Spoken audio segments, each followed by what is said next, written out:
Welcome back to another episode of the Brandon Smith podcast. If you're new here, feel free to subscribe. And this week, I was joined by James Davies, our local MP here in Clwyd. He's also a doctor and has been working hard during this time over COVID-19. He answered questions on education, local businesses, testing sites here in North Wales, and of course, we got into your questions.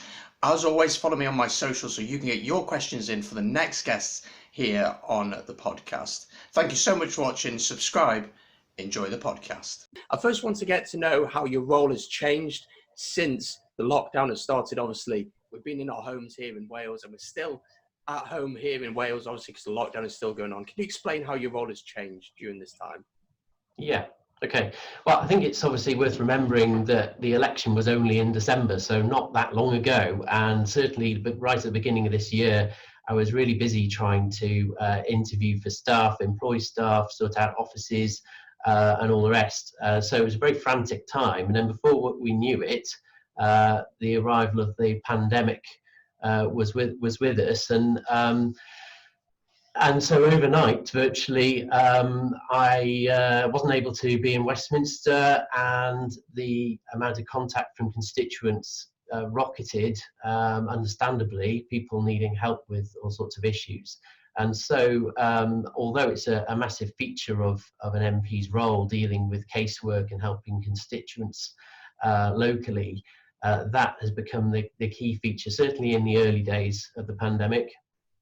More recently, of course, there's been all sorts of Zoom, Teams meetings and so forth to try and bring us back to some sense of normality and make the most of the lockdown. And so what I'm saying really is that it's been extremely busy. I've been up till 2 a.m. most days trying to sort out my inbox and make sure people are getting help and responses.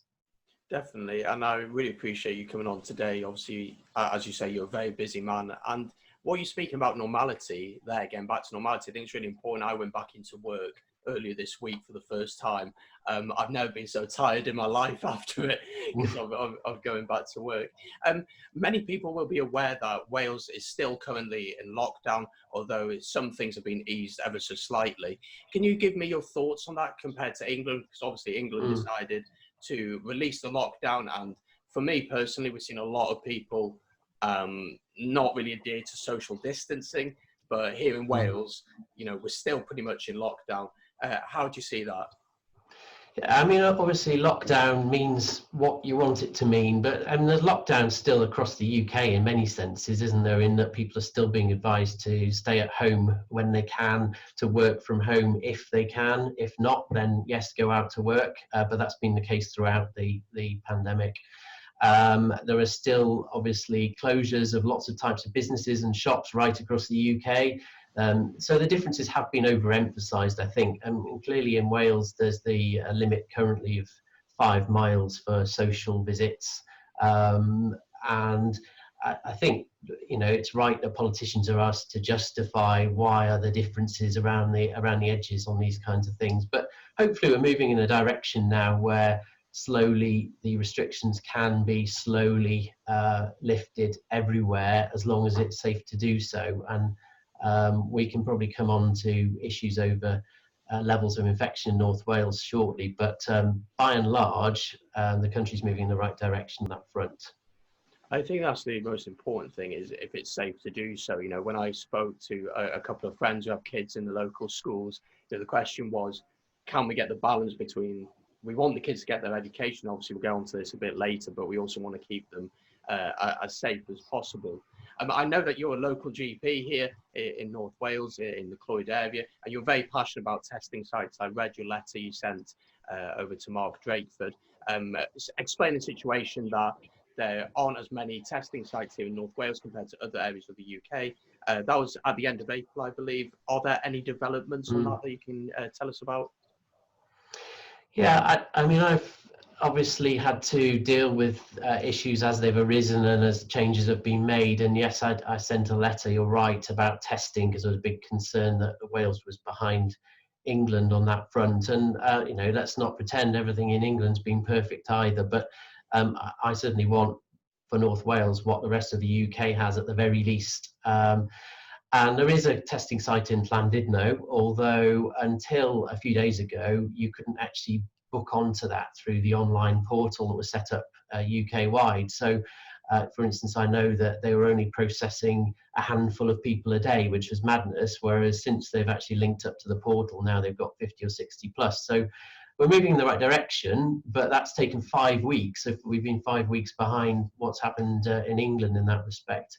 I think the other big area in terms of testing that I have concerns about is in care homes, which, as you'll know, have been a problem again nationwide. But if you look at the latest stats, North Wales new cases, although they're not large, they are still higher per capita, or they are now higher per capita than anywhere else in England and Wales, in Denbighshire. And similar neighbouring counties are badly affected too. Now, those cases are actually predominantly in care homes and in hospital settings, so it's not the average person that you see about on the street, which will give some reassurance to those out and about. But the fact that the care homes still have this number of cases is really concerning, and I think that's partly down to delayed rollout of testing and efficient processes to identify which residents have it and to get on top of the infection rates. So I see it as my duty, obviously, to pick up on any of these kinds of issues and highlight them in Parliament here, as I did yesterday on that issue, or with the Welsh ministers by letter or in other forms. Do you know if there are any plans in place to get another testing area closer to us? Because obviously, here in Will, for example, it's 5 miles, and that's how far we can travel. But Llandudno is much more than 5 miles, of course. Do you know if there's any plans in place for that? Well, the 5 miles is only if you're going to see someone for social purposes. So you're still allowed to travel as long as you want to be tested or to go to work or any such other permitted issue. So you can go to Llandudno. Admittedly, that is not on our doorstep. Hopefully not many people need to go and use it. And obviously, too, there are testing kits available through the post, and you can, if you have the misfortune of needing to go to hospital, then there's testing that's done there too. And there's also mobile units going around the care homes. So where people can't travel, there is supposedly availability, but I don't think it's been as good as it could be. Yeah, I think that's going to be one of the key things to ease the lockdown. It is this testing, and people such as key workers especially, and people who are vulnerable as well. And I think we'll move on to education in a second, but when you have the issue is not with the children themselves, because they're probably going to be okay. It's that they're going to go home. Now that grandparents are able to see the children, they'll be around the house seeing them, or in the garden seeing them, and that can then spread so quickly. I had so many questions about education, about when can we expect our children to go back to school full time and everything like that. We know that usually summer holidays is just around the corner and things like that. Can you give us any indication about that, about schools reopening, about children being able to get back to education? Yeah, well, education, of course, is devolved in Wales, so this is a Welsh Government matter, but I know the Welsh Education Minister did announce yesterday, I think, that schools would be reopening from the 29th of June in Wales, although only a third of pupils will be in the school at one time, I think she said. She also said that the term would be extended a week into what was to be the summer holidays, just to allow a bit of a period for children to be back. I think when we look at why schools were shut in the first place, it was obviously concerns, as you say, relating to whether children would, partly whether children would become ill themselves, but also whether they would pick up the infection and take it home. But the scientific evidence that's coming out seems to suggest not only that children are very rarely affected in terms of illness, but also that actually it's quite difficult to pick up any trace of them having had the infection at all. So they're not, in other words, what we call super spreaders. They don't go around transmitting the infection, which is often the case for other bugs that we see in the winter. So first of all, the scientific evidence suggests that children going back to school is reasonably safe. There's obviously a risk at the moment with anything that's done, but we also need to look at international comparisons, and there are children back in school worldwide. So from my point of view, it's a case of putting in appropriate measures to protect the children themselves, obviously teachers too, and to have in place good mechanisms to pick up any sign of infection in schools and everywhere else. And you may be aware there's a track and trace system that's being launched about now, which essentially picks up any new cases and works out who that person's been in contact with and tries to ensure that it doesn't spread further. And linking in with that, there'll be a phone app which will work if you download it onto your smartphone, probably from later this month, which will help to identify who's been in contact with who. And that was something I was involved with discussions over yesterday in the Health and Social Care Committee here. And I think the important thing with school is to, as I said before, is to get that balance between the safety, but you want to get kids back in education as well, because that's where they're going to learn best. Although, you know, we're so fortunate now we have this technology where, you know, we can do this podcast over Zoom.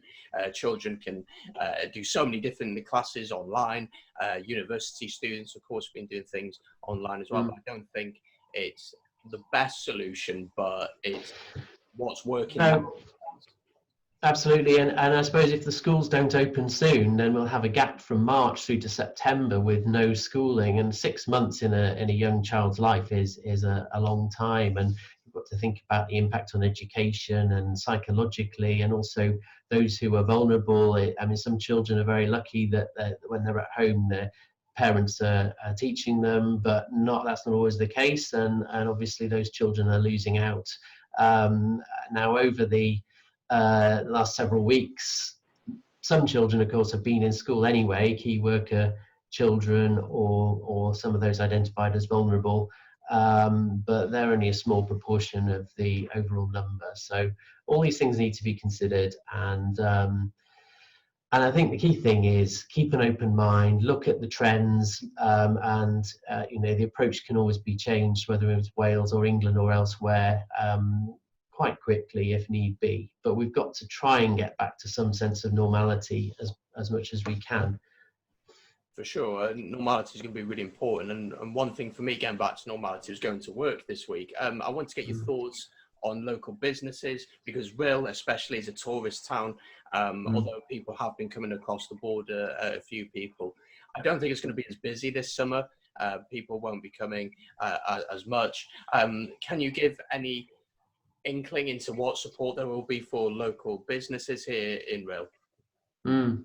Okay, that's been a big part of my post bag obviously already, so you'll be aware of course that UK government and Welsh government have put in vast amounts of money to make sure that companies are still continuing and that people still have some income through this difficult time, in the hope that they can pick up from where they left off as soon as everything eases.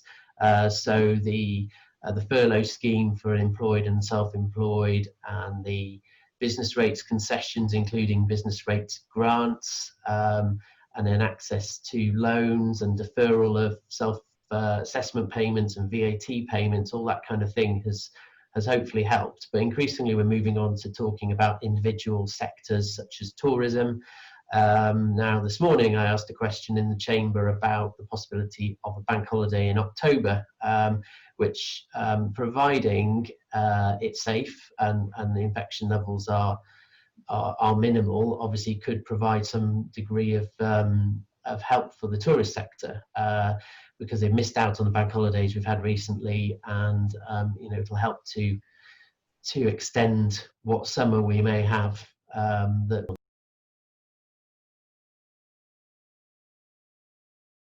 that people can access. And I suppose on a positive note, perhaps people will be more inclined to holiday in this country rather than jet off abroad. So we just need to try and maximise the benefits from the position we're in, really, and as you say, look at sectors that are really struggling, and on the coast, North Wales tourism is so important. So completely understand anxieties about tourists coming, but equally at some point we do need them to come, and we need them to come in their droves.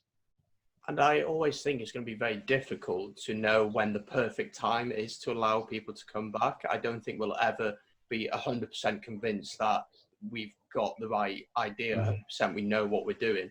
And I work in one of the leisure facilities here in Rhyl, and that relies heavily on tourists. And to be honest, I don't see us being open this summer. I can't see a way of us opening in a safe way.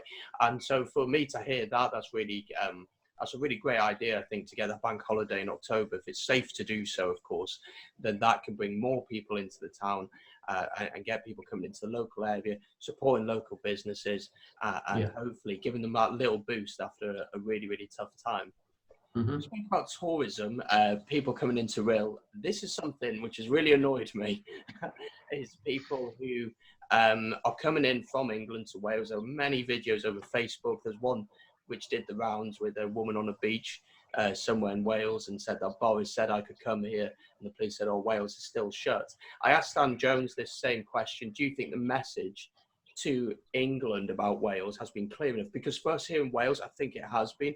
I think most people have generally stuck to it, although one or two muppets out there, but some people from England are coming across not really aware that Wales is shut. Do you think the message has been clear enough?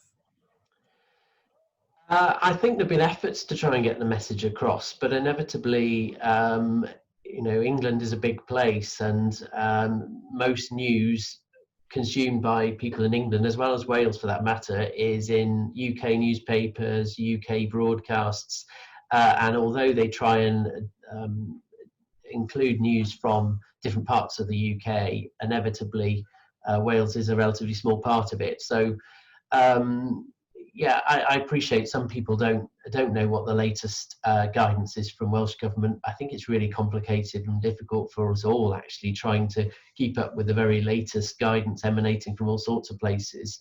And I have to say, actually, that in a crisis like this, I tend to think that having the same rules across the UK wherever possible is preferable, because inevitably in a small island where we do consume the same news, it's really difficult to try and distinguish between different rules. Do you think that raises a bigger issue of how Wales is perceived in the UK, that, our voice maybe isn't as heard as much as it should be? That can be the case. I think it's up to politicians, particularly in Welsh Government, if they've got a different policy, they need to obviously communicate that and give good reasons for it, and then people will understand. It's a UK country of 60 million or so. Wales, I think about 3 million, and so inevitably, it's not going to be at the top of the headlines all the time. But we have seen during the pandemic that issues relating to Wales can make it onto the top of the UK agenda. It just needs the right messages and the right people to be pushing those messages. And I think Wales has done really well during the lockdown. I'm really proud of what we've managed to do. We've stuck it out for an extra 3 weeks now. And, I saw two pictures, one of Bournemouth Beach and one of Rhyl Beach. Bournemouth Beach is packed and Rhyl Beach is empty, and I think that we've shown that not saying that England don't know what to do, of course, but we've shown that we can that we can fight through this and get through this for sure. I should say people have done a really, really good job, and it's been extremely hard, and they're following by and large what they're advised to do, and that's great.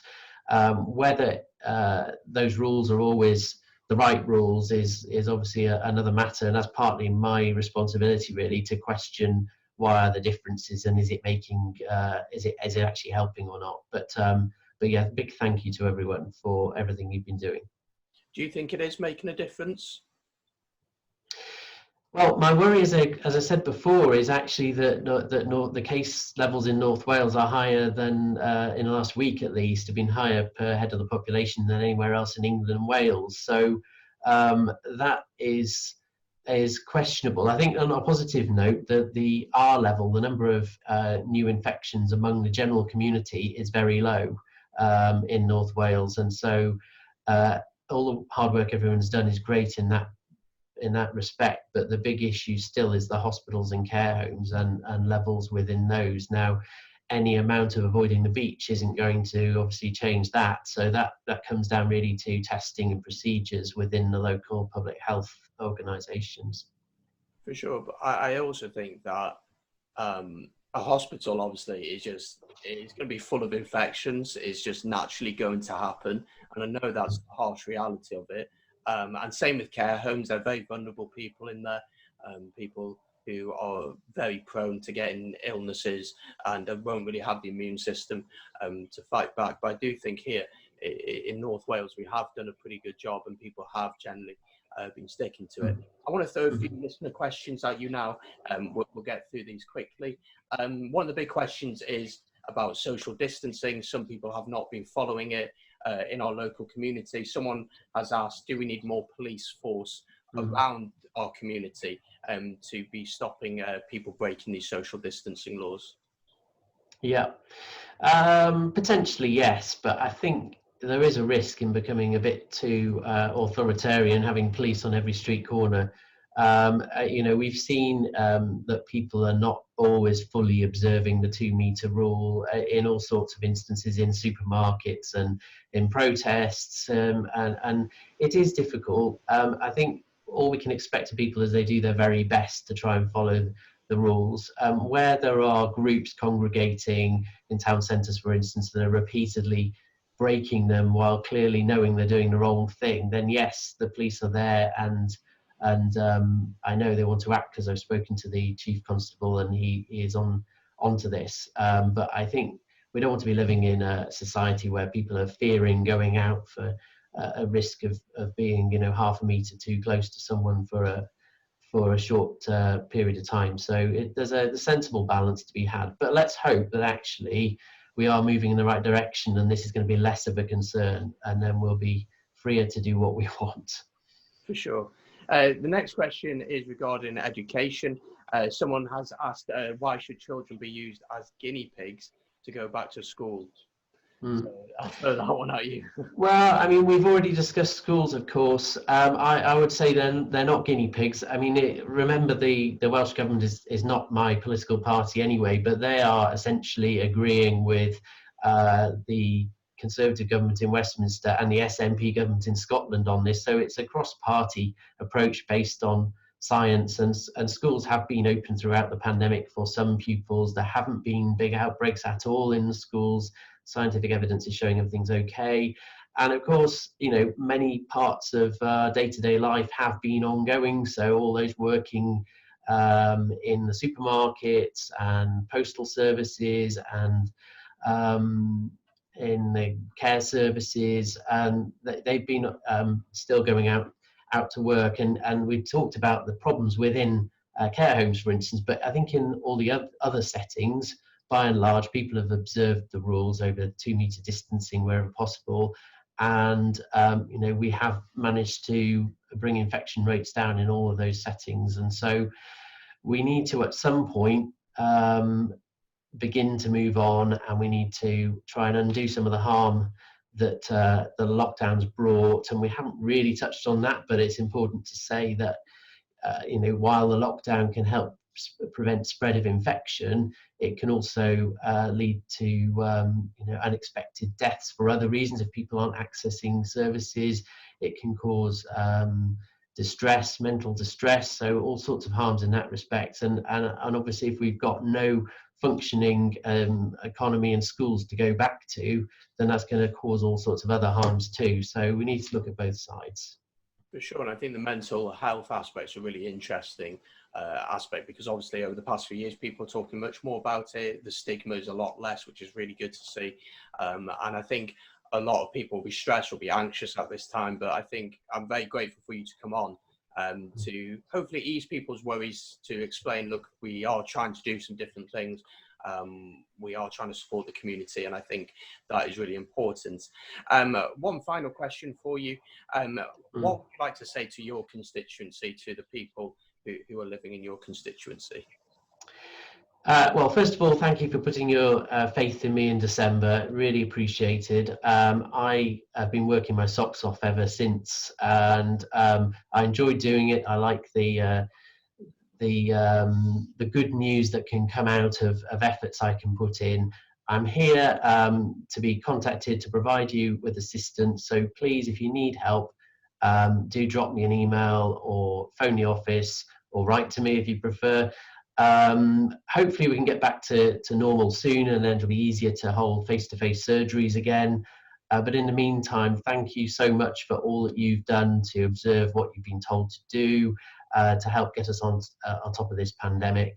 And we will come out of it. It will come to an end. And the key really will be just trying to quicken up the recovery from what we've been through and get back to some sense of normality.